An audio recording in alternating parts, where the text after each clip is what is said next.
Blessed is he who learns how to engage in inquiry, with no impulse to harm his countrymen or to pursue wrongful actions, but perceives the order of immortal and ageless nature, how it is structured.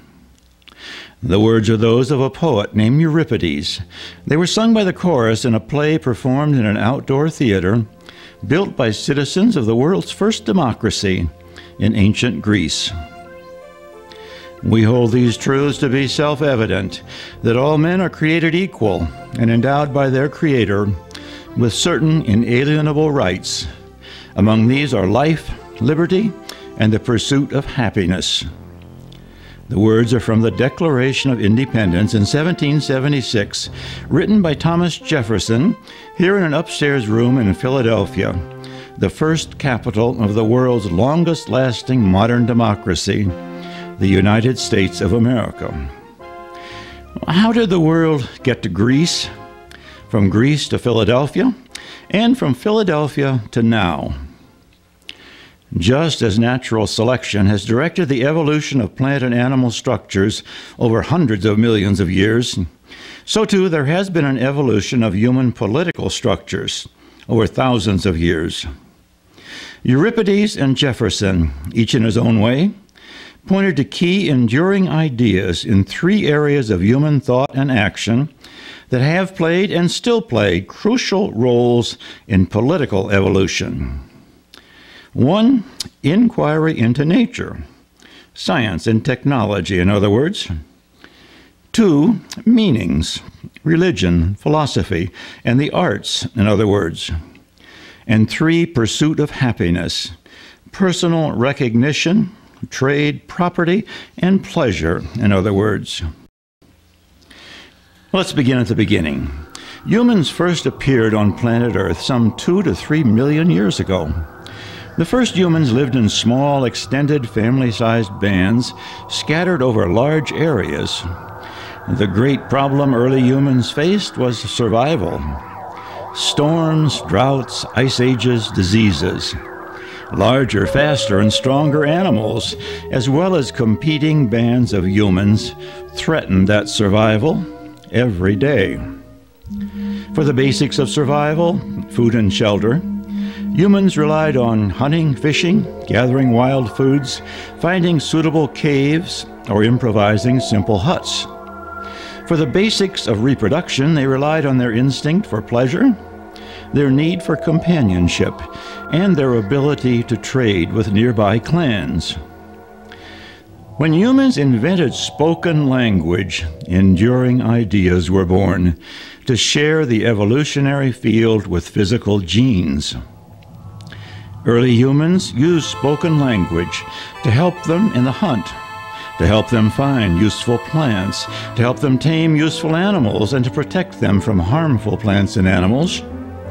They also used spoken language, along with their hands, to help learn new skills, like making fire, inventing new tools, including new weapons, and science and technology were born. In order to survive, they had to learn to live together in ways that inspired confidence and unity in the face of great peril from nature as well as from other clans. Like humans today, they wandered, and they looked for broader meanings in nature and life. Wise men, shamans, chiefs, magicians, rituals, shared visions of gods and demons provided that confidence, meaning, and unity. Religion, philosophy, and the arts of dancing, poetry, music, painting, and sculpture were born. And finally, like humans today, people wanted more than survival. They wanted personal identity, pleasure, and communication with fellow humans. And so personal recognition, trade, and the pursuit of happiness came to be. Early human clans and tribes were small in number and mobile. Having to rely on hunting and gathering, they needed to move often to new sites in order to find prey and new sources of wild vegetables and fruits. In this nomadic lifestyle, they would sometimes come in contact with other clans and tribes, and there might be conflict or there might be cooperation. In either case, there would be mixing of both genes and ideas, especially when women were exchanged. And so trade led to new mixing of both genes and enduring ideas. Clans and tribes that were most successful passed on their genes and their ideas to offspring.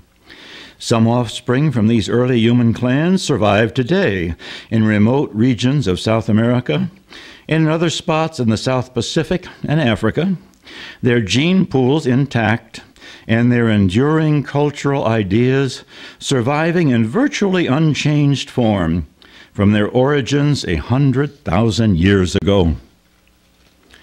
Other clans and tribes in river valleys of ancient Egypt, Mesopotamia, India, China, and Central and South America changed radically in their way of life some 5,000 to 10,000 years ago. In these favored spots, a revolutionary new way to improve the chances for survival and to dramatically increase the number of humans on Earth came into being: agriculture, along with animal husbandry. This radical new leap in science and technology led in turn to radically new ways in religion, philosophy, trade, language, pleasure, and government. Growing their own food instead of gathering wild foods, raising their own animals instead of hunting wild ones, required a more settled way of life.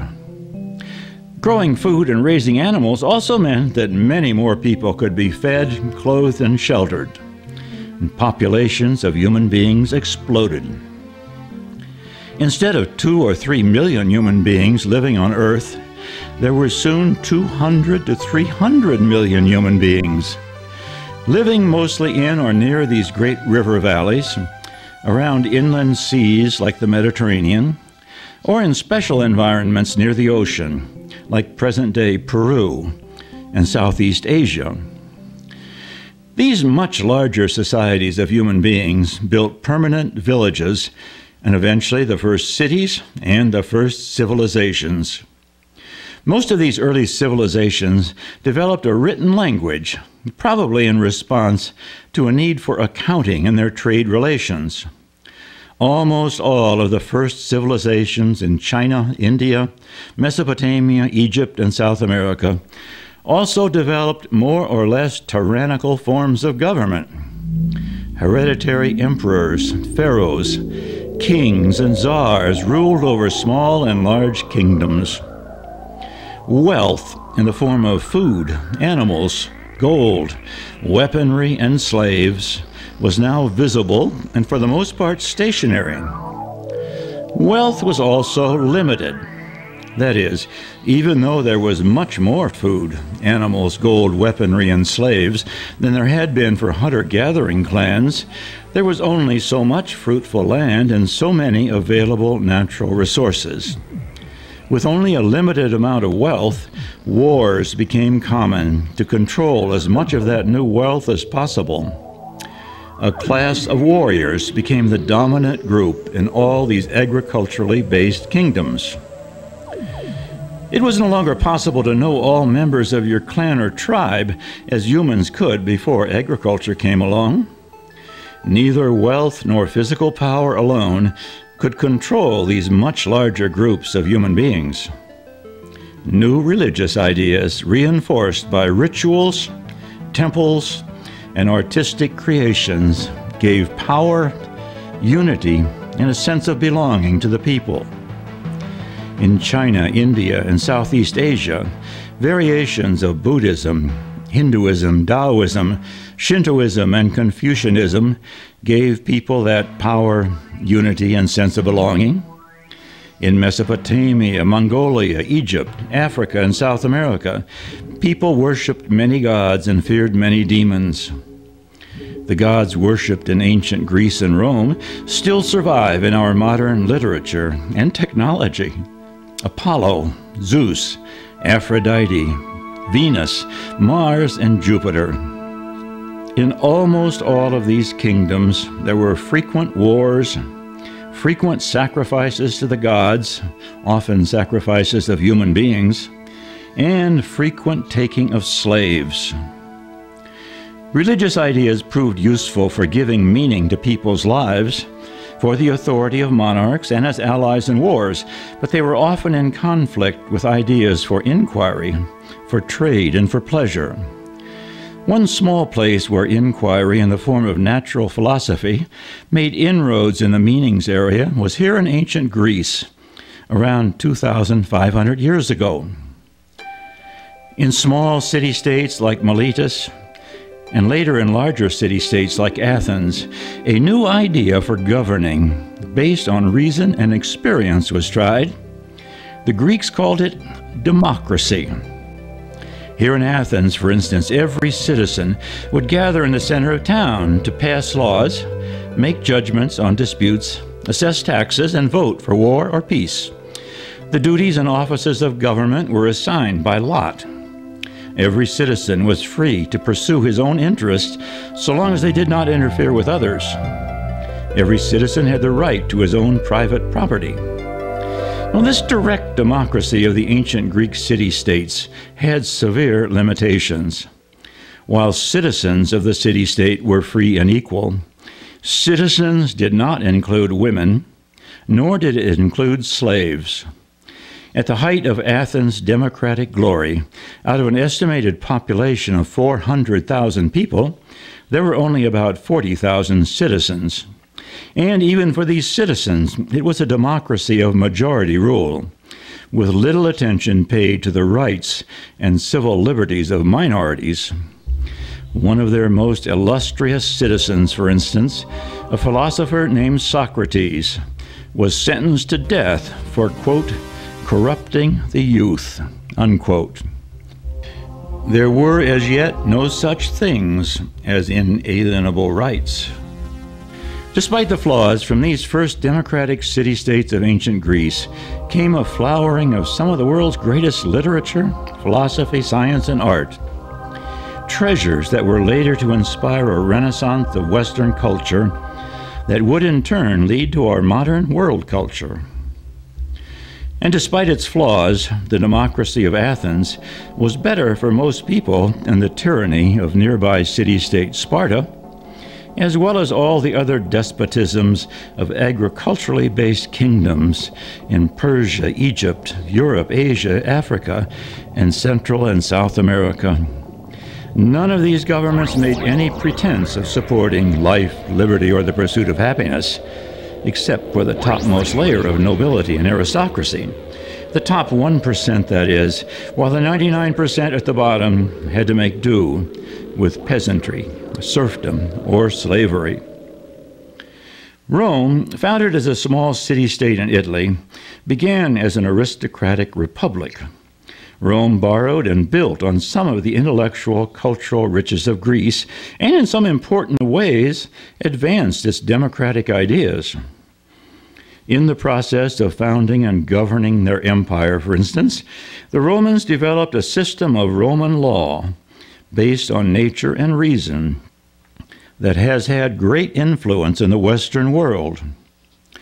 Romans were also the first to separate the government into executive, legislative, and judicial branches. Romans were the world's greatest engineers when it came to roads, water supply, and sanitation systems, civic architecture, as well as the world's greatest bureaucrats when it came to administering their vast empire. The enduring ideas that led to these achievements have had and still have great influence in the Western world of today.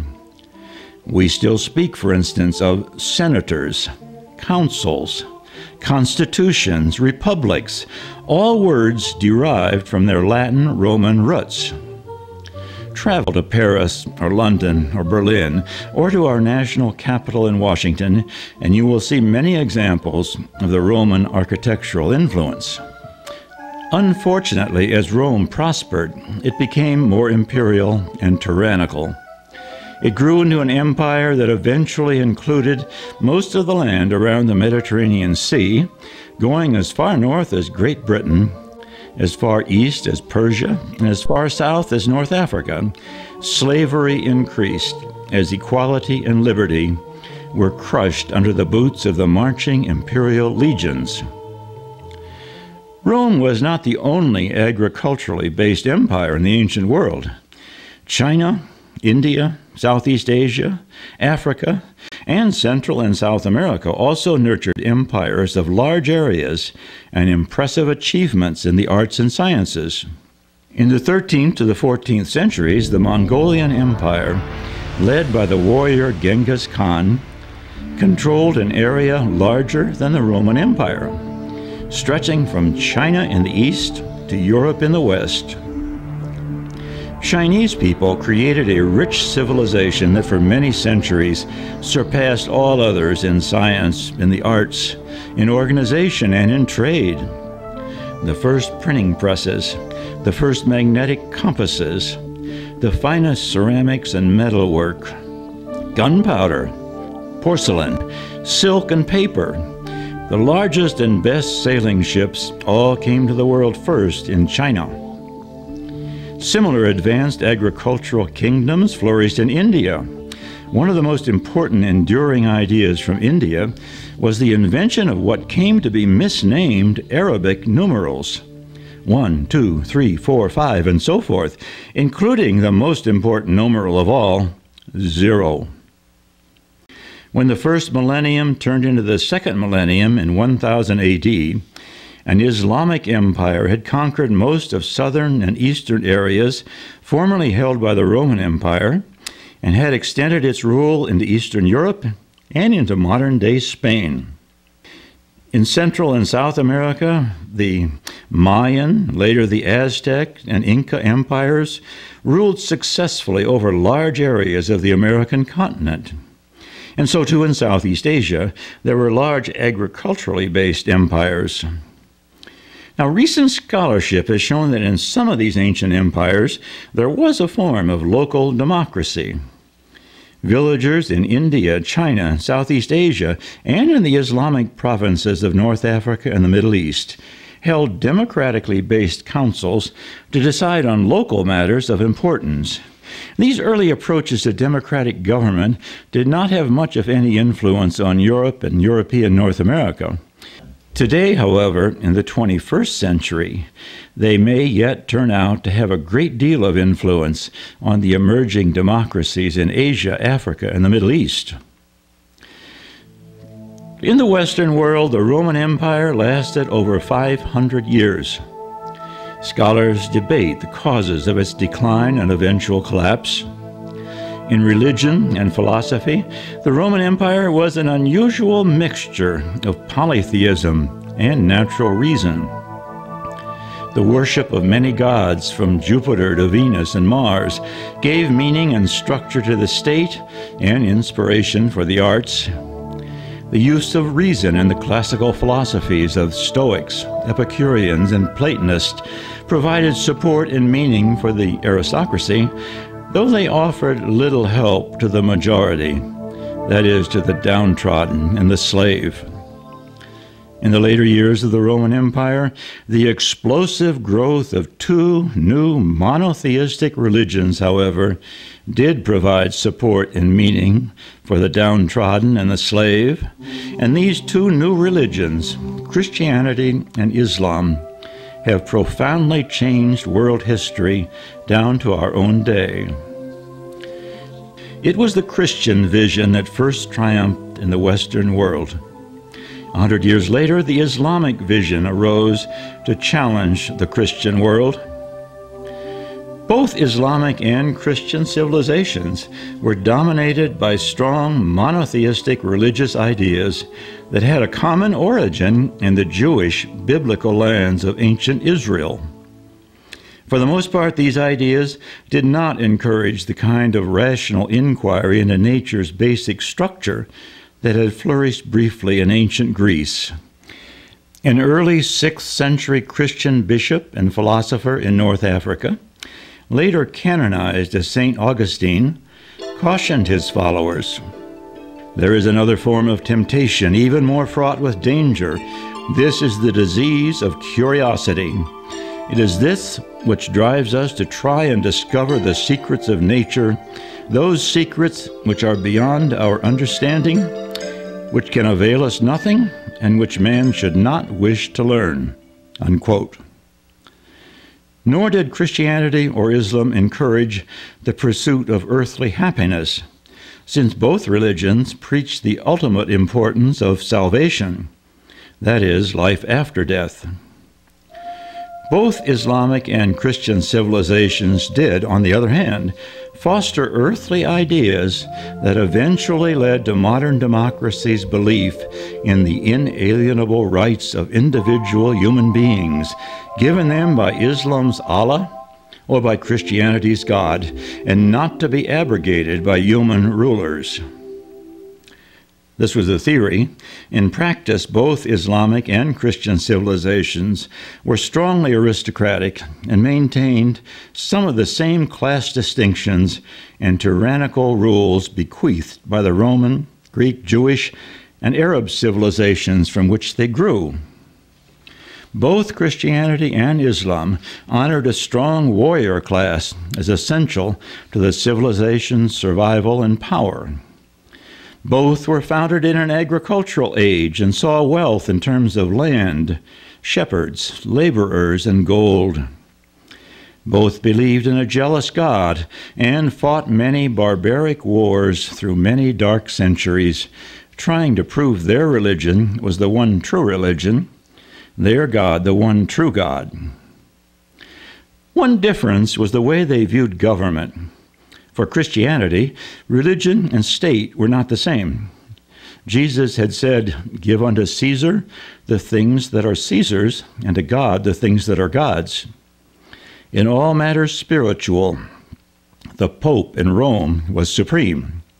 In all matters secular, nobles and kings could rule, by divine right, separate from the supreme spiritual authority in many small feudal kingdoms throughout medieval Europe and Western Asia.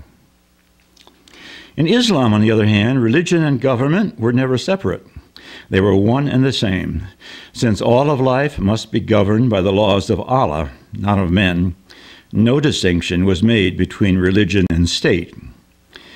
Islam did not have priests or a pope, but it did have religious leaders called caliphs, who ruled supreme in both temporal and spiritual affairs in all the provinces of the Islamic Empire. There were other differences as well. Islam did not condemn slavery, and Islamic countries for many centuries considered slavery as natural and ordained by Allah. Islam did not believe that women should be accorded equal status, rights, or privileges as men. On the other hand, Islam did support science and technology so long as they did not infringe upon religious dogmas. And throughout the Middle Ages, the time roughly between 500 and 1500, Islamic countries were the world leaders in medicine, agriculture, and in astronomy, mathematics, and physics. Islamic countries also placed a higher status on trade. The Prophet Muhammad himself, founder of Islam, had been a merchant. Islamic countries also tended to be more tolerant of Jews and of Christians within their borders than the Christian countries were toward Jews or Muslims within their borders. While they did have peasants and serfs, Christian kingdoms for the most part did not have slaves, though there were important exceptions. Gypsies, for instance, were enslaved for hundreds of years in many Eastern European Christian areas. And Jews, while not enslaved, were often persecuted, outlawed, and even murdered by Christians in times of great natural disasters, like the Black Death, or in times of great religious and military zeal, like the Crusades of the 11th to the 13th centuries. Though all ancient and agriculturally based civilizations were male-dominated, most historians agree that Christian kingdoms gave a somewhat higher status to women, than did Muslim, Chinese, or Hindu kingdoms. And all of these differences prove to be important in our own 21st century. But that is getting ahead of our story. First, we must look at what happened in human history about 500 years ago that forever changed the Western world, and that in our own day and age is rapidly changing the entire civilized world. Those happenings occurred in Europe and are called the Renaissance, the Reformation, and the Enlightenment, the subject of Part 2 of Democracy in World History.